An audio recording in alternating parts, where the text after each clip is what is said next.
Hey guys, Foxdrop here with the video on 7 differences between having good and bad ganks. In this video we'll be taking a look at 7 things that you can tinker ever so slightly to swap up about your ganking form for you to have more successful and effective ganking. We all know that in solo queue ganking is a pretty important part of the game. It's an important part of being a jungler overall really. The team who has the better ganking is a team who will more or less likely have the better early game. And having a better early game is really important because people tend to kind of give up if they have a bad early game, and you don't want that to happen. Before we get into this video, I want to address a point which is probably something that has made you gouge your eyes out already, which is fine because the important stuff this video is all in your ears. You don't need your eyes, but look at this shirt, look at it.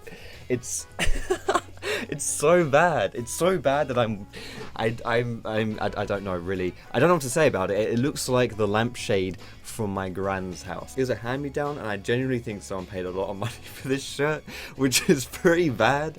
But I'm wearing it. I'm wearing it today, so there's that. It's also still really hot in England. Like, I don't know what it is, but it's like the hottest 3 days that we've had in September since like 100 years or something stupid like that. So it's pretty bloody hot. Yesterday I didn't put my face cam on because I was just sitting in my pants, not like, you know, in my underwear for you American people, not in my trousers. It was definitely no trouser day yesterday, and I didn't fancy having my webcam on, but I can't go two videos in a row without putting my face on the video. So, you know, I'm showing you my face today. Anyway, all that malarkey out of the way. There's a difference between having a good and bad gank. It's a path that you choose to come in from. You can't be lazy about where you do your ganks. You can't just like run down the river and expect things to all go well without knowing where the wards are. Because if the enemy can see you coming, then they can stop you. But if they don't know where you are, it's a lot harder to know how to stop that gank. So you have to be a bit creative when it comes to your gank paths. You need to know where it's warded. You can ask your team where it's warded, but even if you don't know, you can assume that maybe it's going to be warded in the river or that little bush, depending what side they're playing on. And you want to avoid that ward. So if you have creative ways to do a gank path, for example, Lee Sin can go really far into the enemy jungle and then like ward hop over a wall to start a play, or just something a little less creative but also little not as obvious as running down the river and just go in through their jungle, and you don't have to jump over a wall but just gank from behind. Like, depending where you come from will depend how successful you are in your ganking. Lane ganking as well, shout out to lane ganking, the real MVP. That's a very, very good way for you to be ganking too, because lane ganks tend to be, you avoid most ward spots. If your laner is pushed in, so if your team is pushing forward with their mini wave, sneak into the lane and sit in the bushes there and wait for the lane to push back, and then you'll have a pretty good advantage. The enemy team won't suspect you to be there, more or less. Second point I want to make for this video is to hold your crowd control or your gap closers until the enemy has used their gap closer. Now this applies to people who have specifically got the skill shots that you need to land in order to have a successful gank.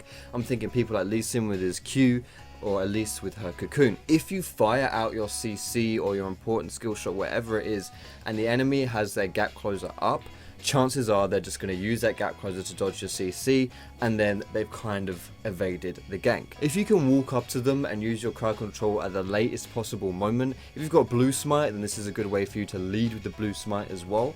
If you can wait the last possible moment, then you force them to jump away, to use their gap closer just to get away from you, and then it's a lot easier for you to land your CC, a lot easier for you to then follow through with your gap closer to chase them down. If you lead with your own gap closer, for example, using Elise as another example, if you walk up to someone and repel onto them, and then they jump away from you, well, you don't have any gap closer left. Just save your gap closers, save your CC, you're much more likely to be able to chase them down and have a more effective and successful gank. Third point for this video is to camp lanes that don't have their flash. So I know this one sounds really obvious. I know it sounds obvious. Of course you'd want a camp lane that doesn't have their flash, because flash is a huge escape tool. But people don't do it. Myself included, I'm really bad at doing this. Like, I just tend to run around the map, not really thinking about who's got their summoners up or not. But if someone doesn't have their flash, they are so much easier to gank. Specifically if they're playing people who don't have any gap closers in their kit naturally. Say it's like a Jinx AD carry or something. You blow her flash, she's a complete sitting duck, or like Yasuo who doesn't have his flash or something like that. During that 5 minutes of that flash being on cooldown, that's all time that you can use to exploit them being very vulnerable, and you definitely should do it. If you want to know how long exactly their flash lasts, hold down tab and hover over the icon of their flash, and it will tell you exactly how long that specific specific flash for that specific champion has as a cooldown, because there are masteries that influence the cooldown of the flash. So you can time it as well if you see them use their flash, and then you'll know 100% for sure when the flash is coming back up. If you're lazy like me and you don't time the summoner, well, get into a good habit and start doing it. The next big difference between a good and a bad gank is who you decide to gank for.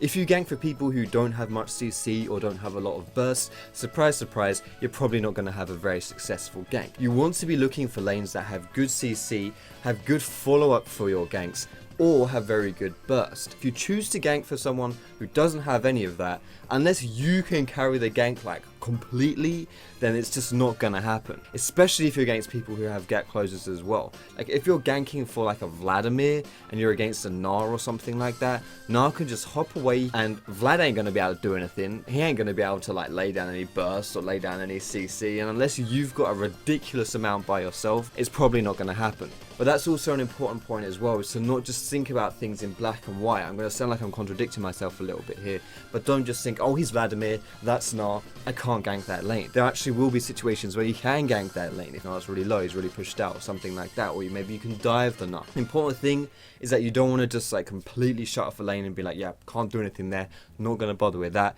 Well, maybe you can do something like that. But also don't tend to put too much focus on these lanes where by design it's going to be a little bit hard to influence them. Next point is to focus on lanes that are winning and not lanes that are losing. Of course, you want to help lanes that are doing poorly so you can kind of get them back into a fighting chance against their laner. But if you genuinely feel like by ganking that lane, you're not really going to have too much of an impact over whether or not they're going to be able to come back into the game, then it's probably not worth going to that lane. If you think you'd have to give that lane like 2 or 3 or even more ganks before they'd even start being able to compete against their laner, that is not worth your time investment. It's much more worth your time to go for a lane that's either doing well or just doing average and start snowballing them. You want to work towards your strengths in solo queue, not necessarily consolidating your weaknesses. Before we go on to our next point, guys, I just want to ask you how you're doing today, if you've had a good day.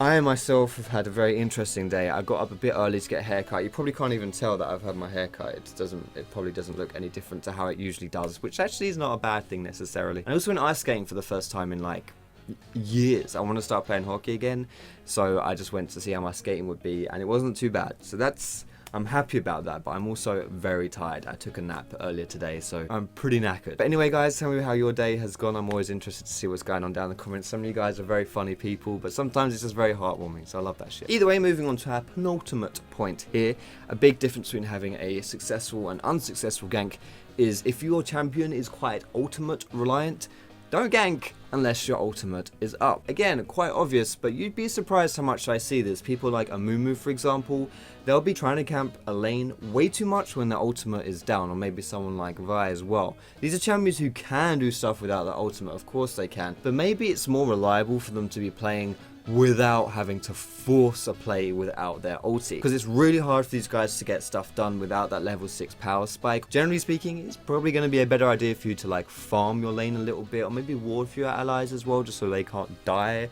before you get your ultimate up, and then just play around your ulti and make plays happen when it's up and not necessarily when it's down. Last point as well here, boys and girls, is to play towards your strengths. If you are playing a champion that is not necessarily good at ganking, maybe you don't want to be ganking that much. Again, sounds a little bit obvious, but think about it. Too many times I'd see someone like lock in Master Yi, especially in low where Yi is quite popular, and still run around and try and gank loads of lanes. Depending on the situation of a lane, you can always make something happen. You can gank with like a Soraka jungle if you really found a lane, really pushed out, really low on health, and you could do something. But chances are you want to play towards your strength. Farm up, get your items, and just think about it. Does my champion have really good reliable CC? If he does, maybe I should look to gank.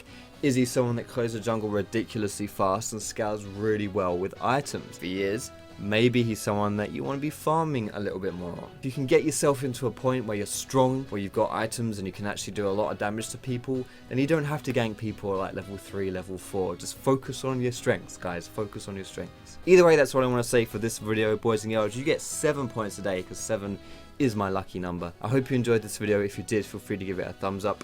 You can subscribe to me for more educational content. You can find me on Facebook, on Twitter, and catch me streaming at twitch.tv/Foxdrop. All those links are down below in the description. But most importantly, boys and girls, thank you so much for watching. Have a great day, and I will see you in my next video.